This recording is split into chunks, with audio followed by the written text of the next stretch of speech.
All right, welcome everyone. Today we have a little bit of a different focus from what our previous presentations have been. Our live event today is going to focus on Safe with Sunwing. Specifically, we're going to focus on the new safety measures that are being put in place at the airport and on board the aircrafts. So before we get started, I do have a few tips for any of our new viewers.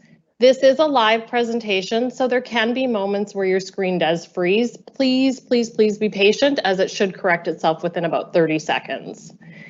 If you are viewing today on a handheld device, you may want to unlock your screen view and turn your device sideways to the landscape mode, just like this, so that you'll have a better view of today's slideshow presentation.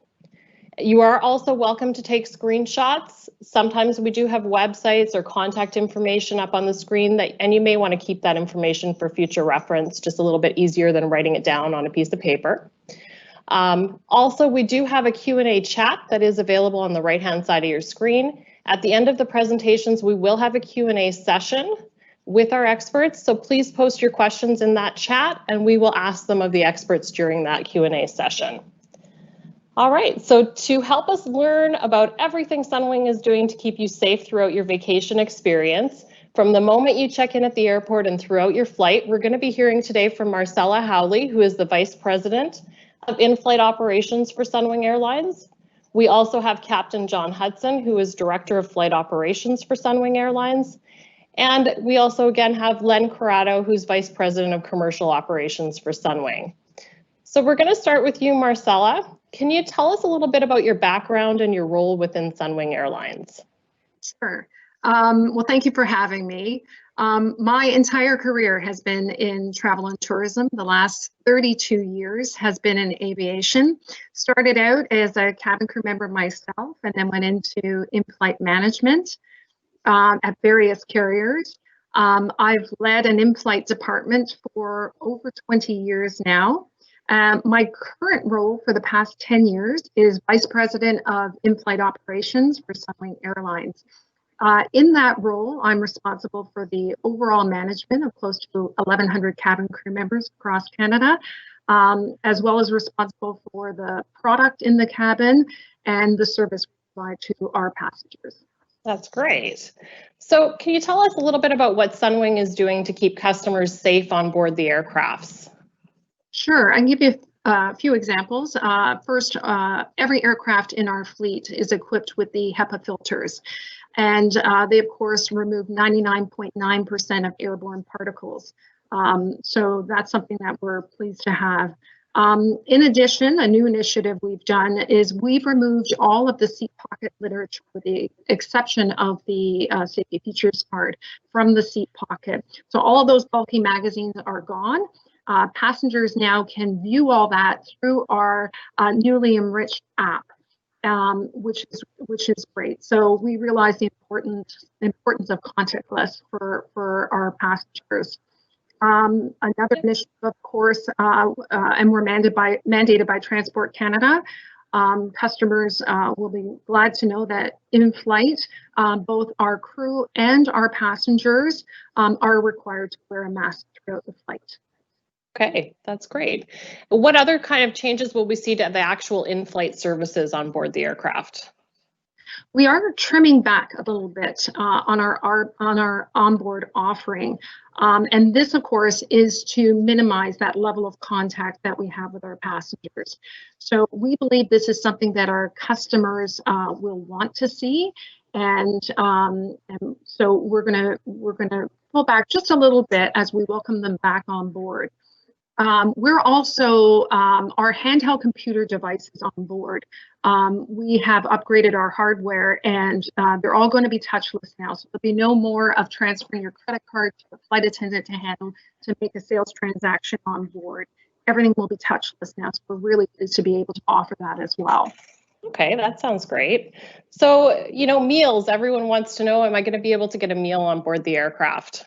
Yes, and especially we don't do a lot of little hops, right? We've got some pretty lengthy flights, so we will be offering our Sunwing Cafe on board. Important for everyone to know, all of our meals are prepackaged, so we're not taking opened up casseroles out of an oven. Everything comes prepackaged from our kitchens. And it's also important to know that our kitchens follow the strictest of protocols for the preparation of our meals. Okay. And my next question is, am I going to be able to get duty free? Am I going to be able to buy perfume and alcohol, all those great things? So we know that everyone loves to shop. And what we're going to start out with, again, because we're trying to minimize a little bit of that contact on board, we're going to start our duty-free offering with pre-order sales. So that means that you can go on the app, you can go on our website, you can browse that duty-free brochure. As long as you do it a minimum of 72 hours before a flight, you can order to your heart's content what you would like to purchase, and we'll deliver that to your seat on board. So that's to start with, and then it's our hope in time then to bring back onboard sales, onboard shopping. That's great. Thank you so much, Marcella. We're going to have you back at the Q&A chat. Okay. So next up, we're going to hear from Captain John Hudson, who's the Director of Flight Operations for Sunwing Airlines. John, can you tell us a little bit about your background and what your role is with Sunwing and just with aviation in Canada in general? Sure. It's nice to be here. Thank you very much for having me. My career spans almost 40 years now. I started out in the Canadian Air Force after I graduated from aviation college. Spent about 7 years in the Air Force, and then flew the 757 and the 767 aircraft for around 20 years with various airlines. My last 8 years, I've been at Sunwing Airlines flying the 737, and my current role is as the Director of Flight Operations. So basically, I'm responsible for the overall safety of the airline in our flight operation activities, including our dispatch center, operational control, and the pilots. Okay, great. Can you tell us a little bit about what things can I do when I'm traveling on the aircraft to make the plane ride safer for myself and everybody else that's around me? Yeah, it's a great question, and I get this all the time. And basically, there's nothing as a passenger to remember other than what your normal public health guidelines are, which is basically because you're in an aircraft, so the social distancing isn't quite available all the time to you. But the other things all make sense. So you wear your face covering, which is a requirement. I think Len Crowder is going to speak to that a little bit later on the regulatory side. But we require you to wear a face mask, as all our crew members will be doing. Wash your hands regularly if you can with soap and water. If not, then use a hand sanitizer. And that's basically it. We're just following the public health guidelines. Okay, great. Can you tell me, have Sunwing flown any of their aircraft since the end of March when COVID started? So we made the decision early on for our operation that it was important to cease our commercial operations when COVID really hit back in March. So we are really proud of what we did with repatriating all of our passengers. Plus, we opened up our aircraft to any people who weren't Sunwing passengers but needed to get home, following the Government of Canada guidelines for travelers to return home as soon as possible. And we repatriated over 40,000 passengers. So that was something we're really proud of. Currently, we're doing some commercial, what we call ad hoc flying, so the odd flight here and there on behalf of some of the NGO groups, and also recently with the migrant farm workers, we're doing quite a bit of work with bringing them to Canada, and then soon in the next little while, we'll start repatriating them back to the countries that they're from, mostly in Central America and the Caribbean. Okay, well, that's excellent. And I know it was a lot of work to do all the repatriation flights. Big job. Yeah, much appreciated though. So can you tell me what's the risk? This is my last question for you, but it's a big one. So Sure. What's the risk of COVID transmission when people travel by plane? So we get this question all the time, as you can imagine, and there's a lot of misunderstanding around that. But to date, the Government of Canada is not aware of any cases that have been attributed from passenger to passenger on any flights involving Canadian Airlines. So there has been some transmission from international travel from country to country, but not within the aircraft itself, from person to person. So really, it is testament to the fact that our measures that we put in place, both in the airports and on the aircraft, are working, and we're keeping people safe. So we're here to say that it is safe to fly. Okay, that's great. Thank you so much, John, and we're going to have you back again at the end for the Q&A session as well, too. Sure, Sherry. Can I just add one thing? Which is important because I get a lot of questions about the aircraft itself and the air quality in the cabin, and I just wanted to let you know that, let our viewers know that the aircraft itself is designed to have a really, really safe and pure airflow. So we get air from the engines. They come into our air conditioning system. They go through, as Marcel had mentioned, those HEPA filters that filter out 99.99% of the bacterial and viral particles. And then the airflow itself comes from the ceiling down to the floor. It doesn't go from front to back of the aircraft. So there's very little possibility that the air is going to be mixed from a person at the front of the back of the aircraft to the back of the aircraft. And then one last fact that people should know is every 2 to 3 minutes, the entire air in the cabin is replaced by fresh air. So I just want to get that point across. No, definitely. Thank you so much for doing that. All right. Thanks, John. Again, like I said, we'll have you back in the Q&A session. Right. Len, you're up next. So Len, can you tell us a little bit about your background and your role within Sunwing Airlines? Oh, Len, are you there? Are you on mute? Sorry, we'll do a recap. Good afternoon, Sherry. Thanks for having me. Pleasure to be no here worries. this afternoon. I've been in the airline industry now for 35 years, so fairly short career. I've been at Sunwing for just over 2 years. I'm responsible for the delivery and execution of our day-to-day flight operation schedule. I'm responsible for airport services as well as airline security and our airline information management systems. I'm also responsible for regulatory compliance with reference to CTA and DOT. And our passenger care commitments, and I drive the IROPS recovery and schedule recovery when we're off schedule. And I've been the primary contact point for the COVID-19 response with reference to government relations and the industry changes.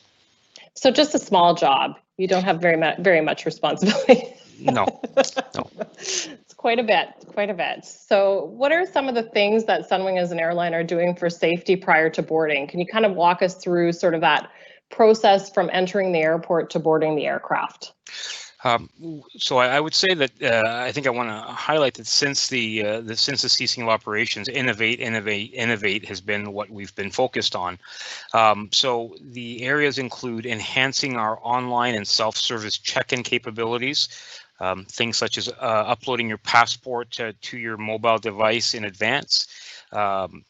The physical distancing requirements at the airports, at the check-in processes, while boarding, check-in at the terminal, and different contact points there.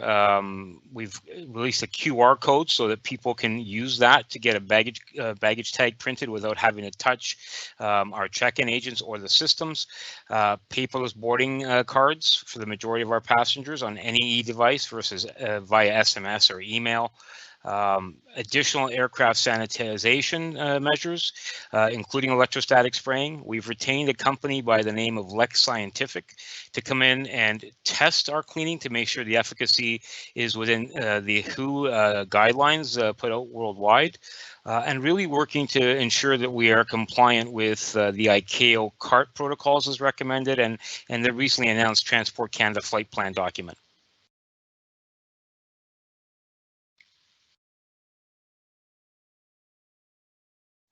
Just having a couple of technical difficulties. I know Sherry had some more questions for you that she was going to ask.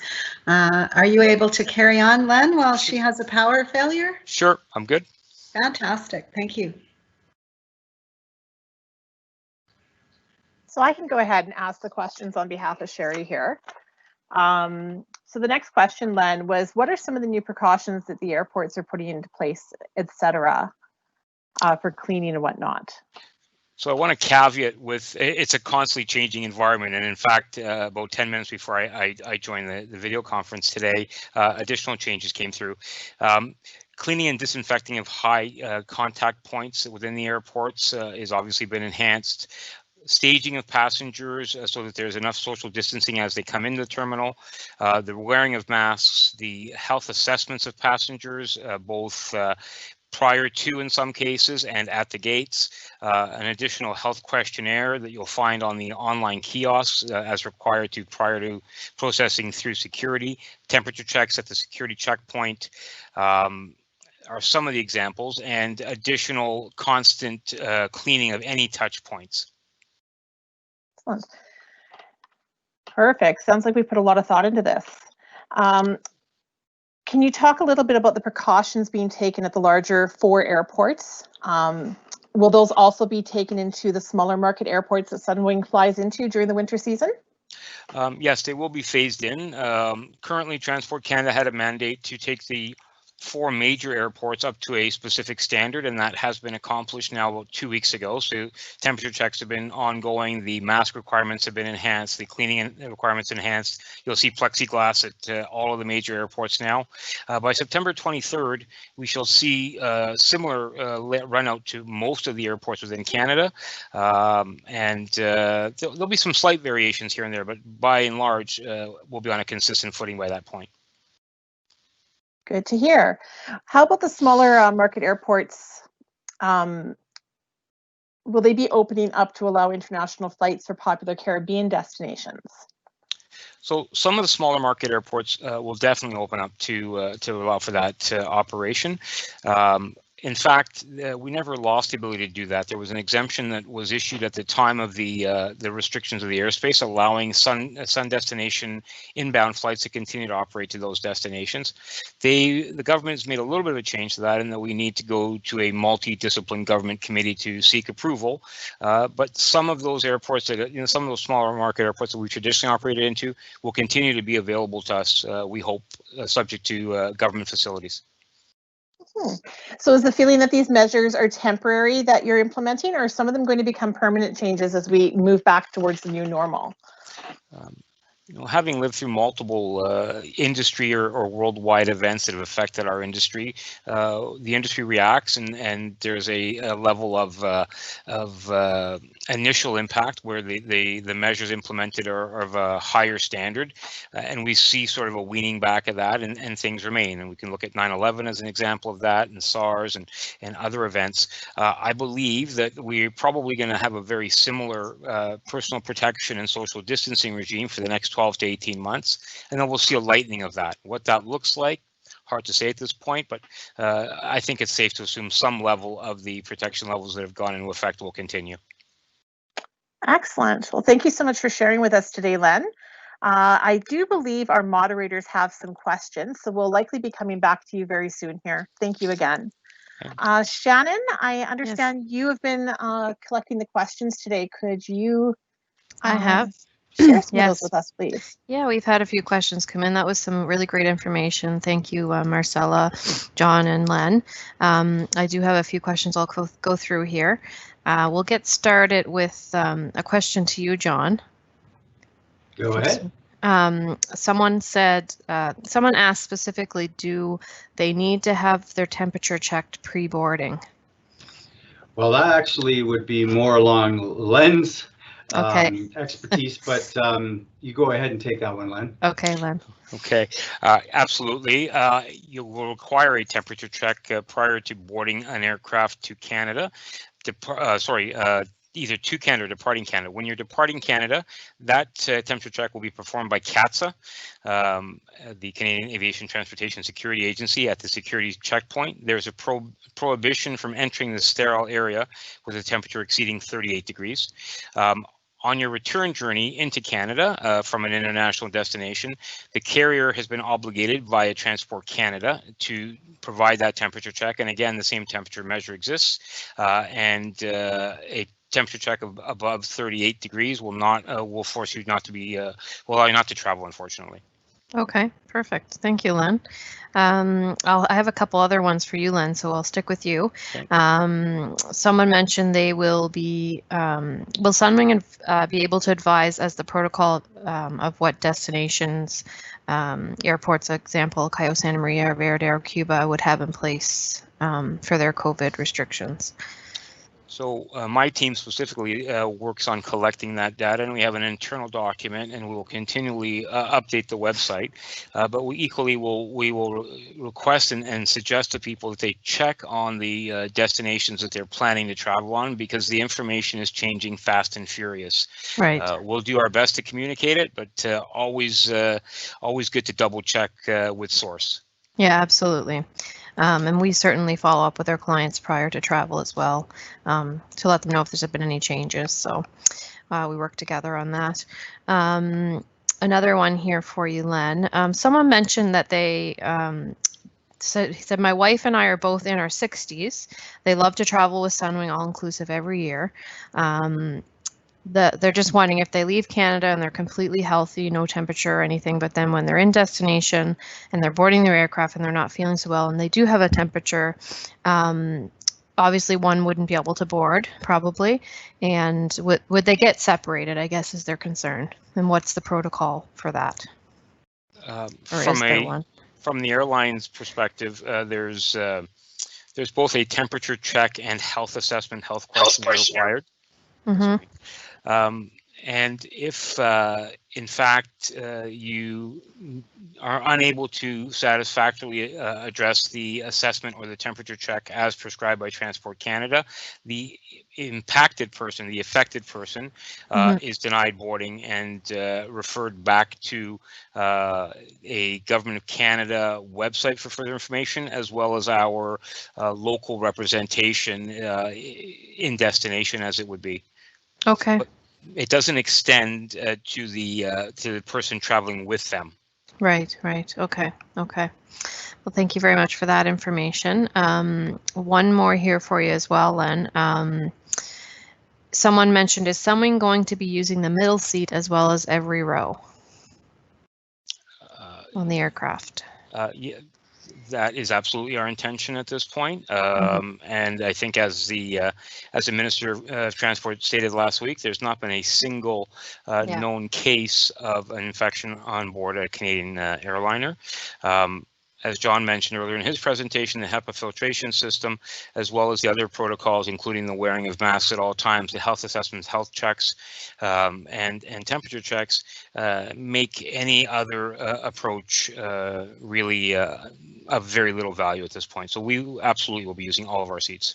Okay. All right, that's excellent. Thank you so much. John, I do have a question here for you. I think that would relate to you. Okay. How are pilots managing to fly with masks on the aircraft during flying? Is it mandatory for them as well?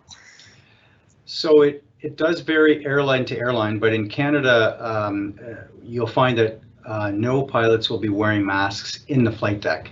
Okay. You will see we're just part of a crew as well. So when we travel through the airport like everybody else, we'll be doing all the right things that public health asks us to do. So we'll be wearing our masks ourselves. But once we get to the airplane, when we turn left to go in the flight deck instead of right for the cabin, we'll be taking those masks off. And there's various safety reasons why we do not wear the masks in flight, but two of them, one being, of course, communications with air traffic control is impeded, just the fact of a microphone and that kind of discussion. And also in the event that we have to wear our oxygen masks, if there's a malfunction with our pressurization system, we would have to take the mask off, and it creates a bit of a safety barrier there. So for those two reasons alone, we wouldn't wear them in the flight deck. Yeah. That makes sense for sure. Thank you so much, John. You're welcome. Someone actually kind of in relation to that, but this is more so in the main cabin of the airplane. They just said one of your video clips showed several people on board a plane without masks. Was this just old footage? When are masks required, not required, or allowed to be removed in flight? And Len, you may want to answer that. I'm not sure, but either of you can certainly take that on. So masks are required fundamentally from the time you enter the airport in Canada until the time that you are processed through the customs and immigration authorities at your destination, and likely beyond that. But from an airline perspective, what we can speak to that, there's only 2 exceptions to that, and that would be a medical certificate from a medical physician saying that there is a reason why the wearing of the mask is not required, that you are not COVID positive, and that there is an underlying ailment prohibiting that, as well as when you are consuming food or beverage on board the aircraft. Those are the only exceptions, and that carries through to our, not only our passengers, but our crew and our ground staff and all airport employees as well. Okay, that's perfect. Thank you. And someone else actually just asked this other question, which just kind of ties into that. So I'm just going to go with it right now. Mike asked, how do you ensure social distancing on the plane if everyone is seated so closely together? Well, the wearing of the mask is the alternative solution to the social distancing. Exactly. Just like any other, store and such. Yeah. Perfect. Thank you so much. There are a few others that came in here, so I'm just scrolling back. Let's see here. Are bathrooms sanitized during flight? Len, that would probably be one for you as well. So I think it's Marcella. Something to add to that. But okay. Yep. Yeah, but I do think it's important that we mention that pre-flight, and actually our fleet is going to go through an antimicrobial spray that'll protect it. Yes, and that spray lasts for about 6 months. This specific spray. In addition to that, there's regular electrostatic spraying, et cetera, that comes from the team, the grooming team that reports into Len's group. On the plane, though, when you're asking, it is a normal procedure for our flight attendants to go in and restock and wipe down the counters. And that, of course, would continue. But a lot of the grooming protocols on the ground, of course, have been pumped up. Yeah. Okay. Excellent. That's great. I didn't know about the 6-month spray, so I think that's fascinating, and that's amazing, actually.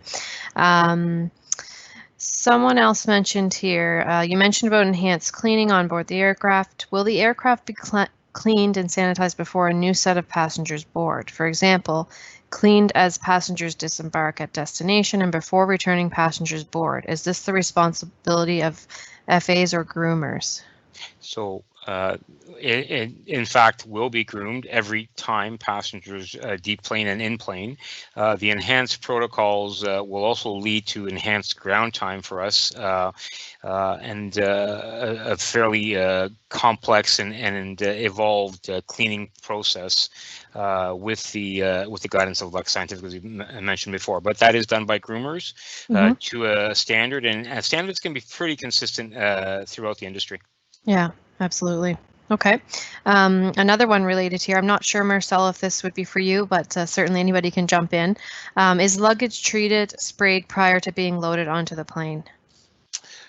So I guess I'll take that one, Mark. Okay. Luggage is not treated or sprayed prior to being loaded onto the airplane. The antimicrobial spray that Marcella mentioned will be applied to not only the cabin of the aircraft and the flight deck, but to the cargo holds as well. So that will assist with the transference of any concerns with the baggage. Okay, perfect. Another one here, and Len, I think this one will be for you as well. Someone mentioned they're in Sault Ste. Marie. Will Cuba be the only destination Sunwing is offering from that airport this coming winter season? Yeah. Would you know? Yeah, I at this point, I'm not in a position to really speak to schedule. I think I would recommend that they stay in touch with their SellOffVacations representatives for updates on that. Yeah, and certainly they can email reservations at SellOffVacations.com for that information as well. Be happy to put you in touch with an agent. Let's see here. There's a few more coming in as we speak. So someone mentioned, do I need to be at the airport earlier than usual? Some of the Caribbean airports are small. Like I know the typical is 3 hours, but Is that So going to be the as same? as I say, that the airport protocols are changing and evolving day by day, and while we're hoping for a really consistent approach in Canada, we're not so sure that it'll be consistent throughout the Caribbean. That said, our goal is, and a lot of the work we've done in innovating, our goal is to try to minimize the passengers' time in the airports by being able to process a lot of this stuff online or on remote devices and minimize your time at the airport. The local protocols are going to drive any sort of change to that, but we really want to make it so that our passengers are spending as little time as possible intermingling with other folks, Right. and that's the drive. We'll see how that works out. Okay, perfect. And someone else mentioned, do baggage policies change due to COVID? I guess more so in relation to carry-on. Are they able to take the same amount of weight or carry-on luggage as they would have been prior to COVID? Our intent is not to change our baggage policies. Having said that, and again, remains to be seen, various countries are recommending certain amounts of baggage only be allowed to be carried by passengers, and that's with the hopes of, again, reducing the time or the throughput in airport. And those details are still in the works. I can't reiterate enough. It's a constantly evolving situation, hour by hour. It's not even day by day. So from an airline's perspective, our intent is not to change our policies, but we'll have to respond to what the government authorities force upon us. Yeah, absolutely. Ever changing for sure. Another one here, and I know we've definitely touched on this, but Marcella, someone mentioned, what is the protocol for eating and drinking? Are passengers still served beverages and able to purchase food? I know they can purchase, and you spoke about that. And to add to that, actually, curious if it's recommended to pre-purchase your meals prior to boarding, and how far in advance should they do that if they chose to do it that way? Sure, we do offer pre-order for our meals, and I always highly recommend it. Of course, we can never predict what the demand will be on each of our meals. So if you want to make sure that you have our Schwartz deli meat sandwich, we certainly suggest you order it in advance. You just need your 48 hours in advance to put in your, yes, just so that the kitchens know and it can be prepared for the flight and the process.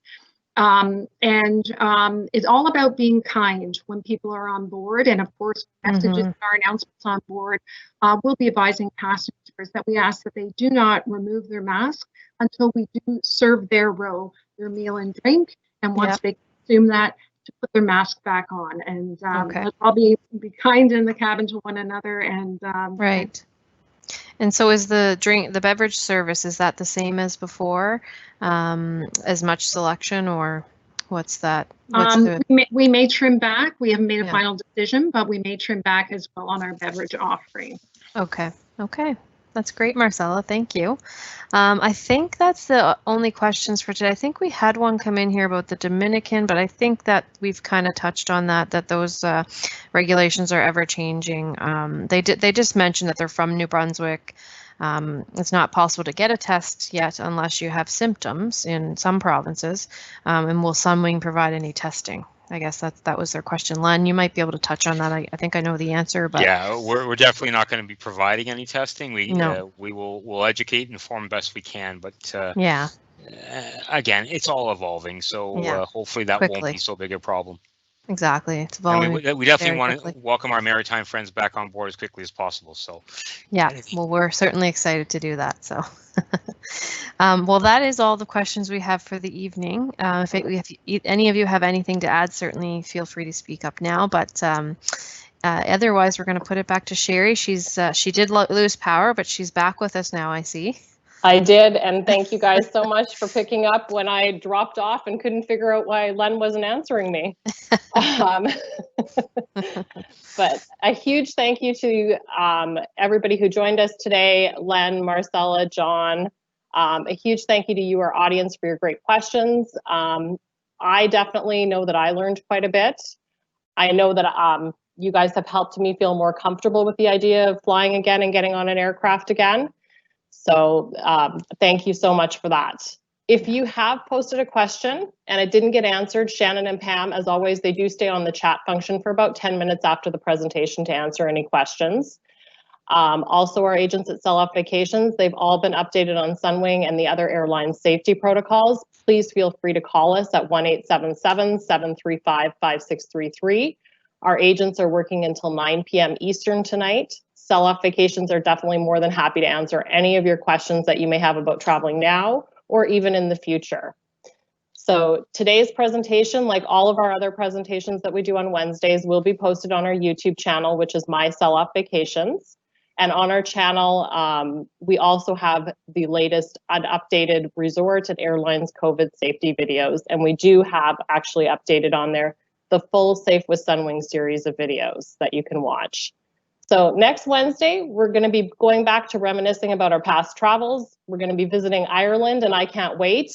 I was lucky enough to have the chance to visit Ireland this past February, just before the COVID lockdown, and I loved every minute of that vacation.